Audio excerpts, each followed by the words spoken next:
Good evening all and welcome to another video on All How the Ale. It's Sunday night, which means it's trad beer night, and the beers we're going for tonight are going to be drunk as part of a blindfold taste test. It's these two. It is Old Peculier and Fuller's 1845, and these two are pretty strong ales. They're very tasty beers of similar ABV, and tonight we're just pitting them against each other just to see, in a side-by-side taste test, which one I prefer. So let me talk you through the beers just for those who may not be familiar with them. If you're not, you really should be at this point in your life. But anyway, Old Peculier, the legend, 5.6% ABV. Yeah, a premium ale served cool. Doesn't really tell you much about it, to be honest, and it doesn't really need to because its reputation precedes it. It's a really, really tasty dark beer. And if you've never had it on cask, you really should, because it's an exquisite pint. And the second beer, as I say, is Fuller's 1845. A little bit stronger at 6.3% ABV, but it's brewed in my hometown of good old London town. And this one says it was first brewed in 1995 to celebrate our 150th anniversary. This bottle conditioned recipe is inspired by the original Fuller's brewing books. The amber malt and Golding's hops combine to create a delicious fruitcake aroma. And this beer is bottle conditioned. We recommend it stored upright and poured carefully. So my able-bodied assistant needs to hear that bit. Pour carefully, because we don't want any remaining yeast in the glass. So as always, with said blindfold taste tests, we're going to have two glasses of different styles. That and that. One beer will go in one beer will go in the other, and from behind my blindfold, I will try and figure out which one I prefer. And then for bonus points, not really no bonus points, I'll decide which one I think is which. So I shall make sure I am nicely blindfolded with the scarf from the greatest club in the world. And then we'll go from there. So let's just make it so I can't see, but I can still smell. Right. Are we going to do a sight test, Mr. Able-Bodied Assistant? Are you showing me fingers? I'm showing you an item. An item?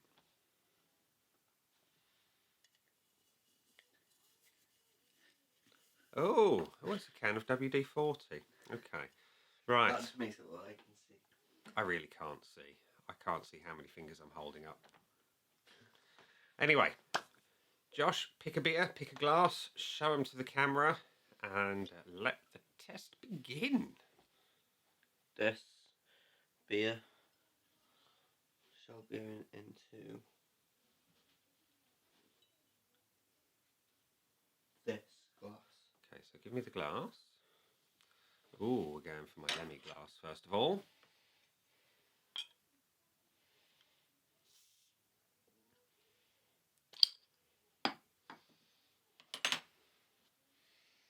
Okay, about half the glass.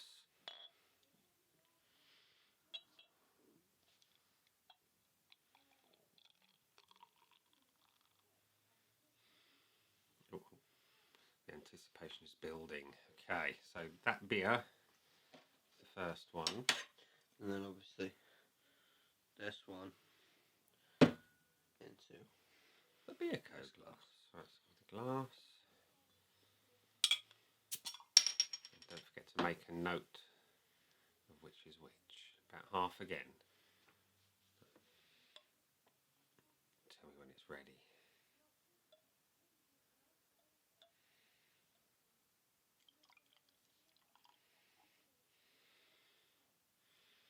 Okay, we're ready.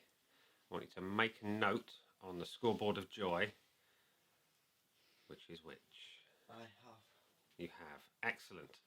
Right, so we're going to go with the first test, which as always is the sniff test. So we'll start with this beer, because this was first poured. Rich. Deep and fruity.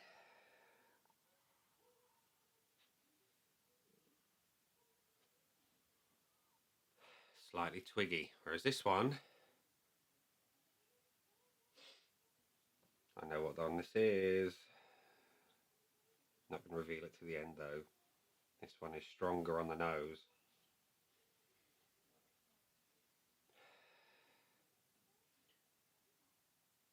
Slightly boozier on the nose. This one is slightly maltier.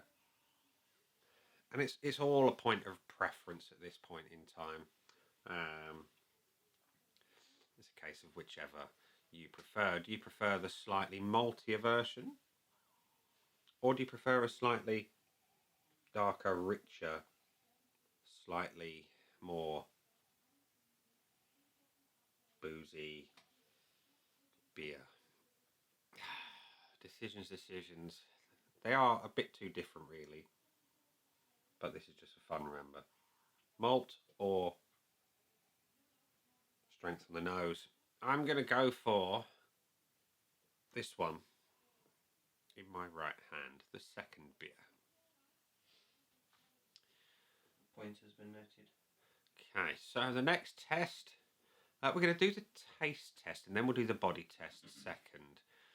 So the taste test, we're going to go for this beer first of all.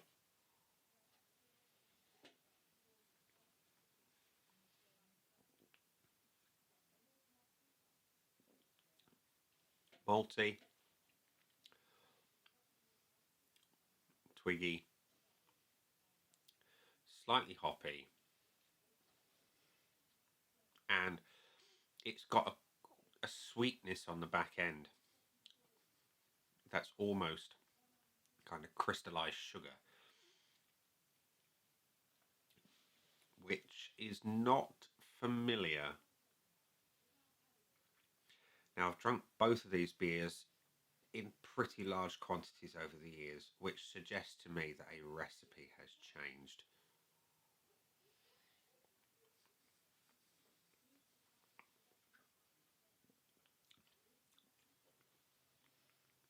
Yeah, malty, twiggy, and a sweetness on the back end.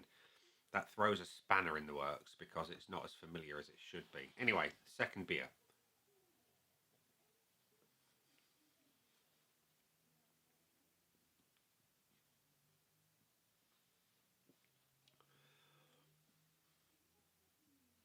This one, it's darker, deeper, more licorice type notes coming through. A lot more flavour and hints of coffee. It's a no-brainer.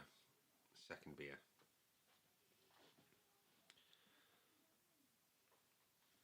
Point's been awarded. Okay, so we will go for the body test this time, and both of these beers, even in the bottle, are quite different on cask. Cask makes them really nice and smooth. The bottled versions are not quite as well delivered, shall we say.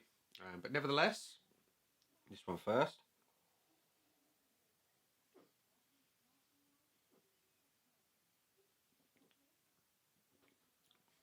A good medium weight.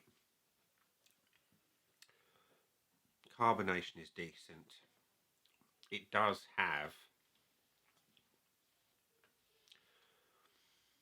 a little something about it. I like it. Whereas this one,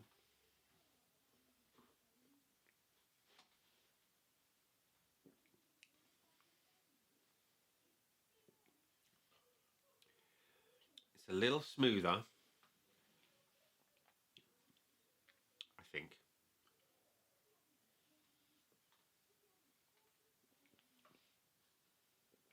Carbonation is a little bit more active in this one. This is a difficult one.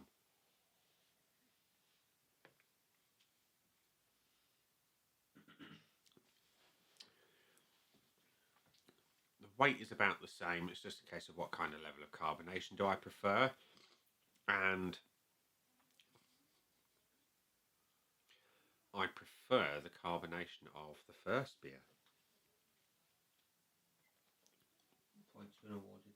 Okay, lovely. So the penultimate test is the finish test. And on both of these beers, I like the deep malty finish that they both used to give. One of them has changed. So we will go for the loser of the last round, which is this one.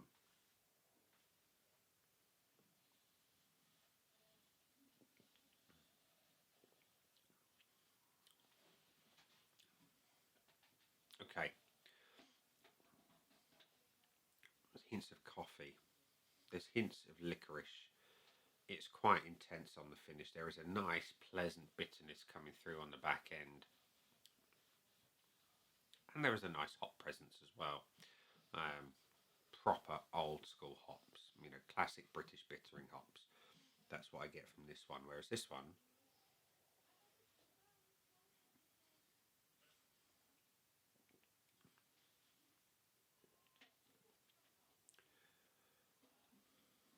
it's a lot sweeter. There's a lot less going on.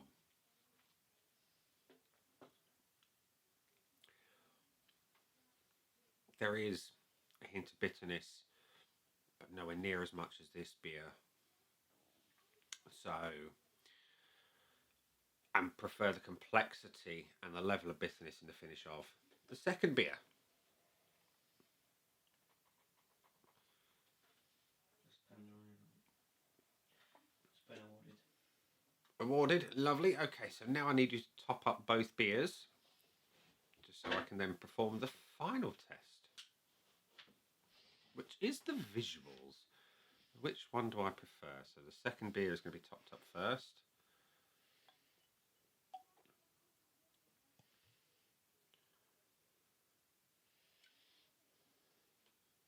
Lovely.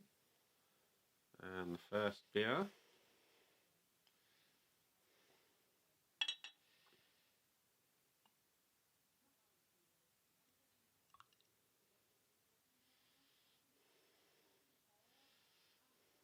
Okay, lovely. Right.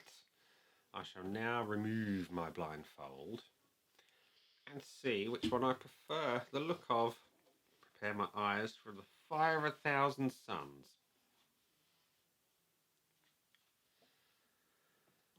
That is bright, and I realise I've been looking all the way over there for the last however long this video has been going for. So, well, I am surprised.